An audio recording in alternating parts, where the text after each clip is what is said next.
Before we get started on this video, we'd like to demonstrate some significant safety concerns we had with this vehicle during our test drive. During completely regular driving, with both hands on the steering wheel and looking straight ahead, the vehicle's onboard driver reading technologies did not recognize us behind the wheel. Multiple alarms and warnings were constantly presented to us. We found it very distracting and off-putting. Wearing sunglasses seemed to magnify the issues during our drive. The traffic reading systems were also untrustworthy, often displaying incorrect information regarding surrounding vehicles and speed limit signs.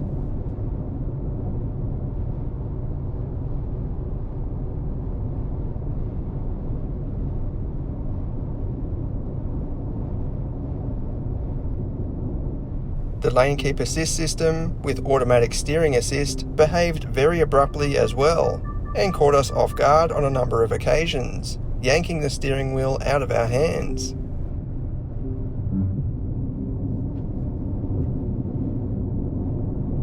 In our opinion, these technologies are far below standards in Australia, and frankly, we think this vehicle should not be on sale in its current state.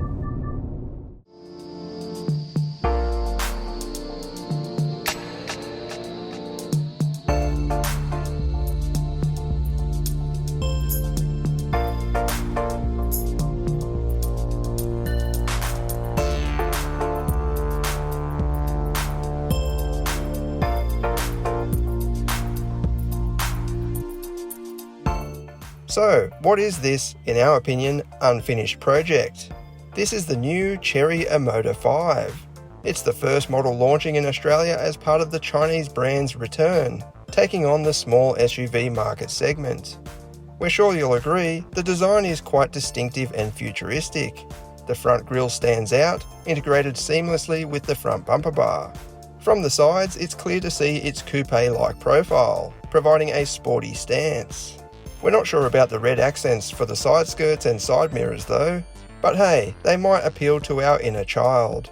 At the back, you'll see the tail lights are quite sophisticated, featuring intricate little vertical bars, with the housing spreading the complete width for that fashionable look.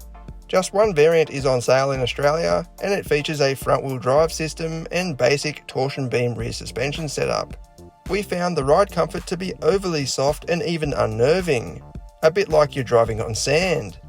These Giddy Comfort F50 tyres probably don't help, with the name perhaps inspired by Continental Comfort Contact tyres.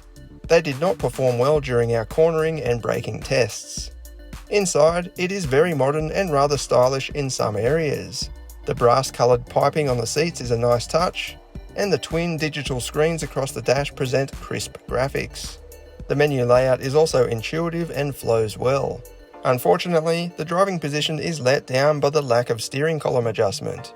We found it quite difficult to settle in. Comfort is good though, with decent legroom and headroom, including in the back. There is just one charging port in the back, but that's pretty common for this class, and it's nice to see climate vents and cup holders back here. Boot space is okay for this segment, and the loading area is totally flat. The rear seats also fold down flat, or close to, with a handy 12-volt socket on the wall to support road trips. A shallow storage tray can be found under the floor. As for the engine, it's a 1.5-litre turbo-petrol. It idles quietly, but makes a fair bit of noise when you push it.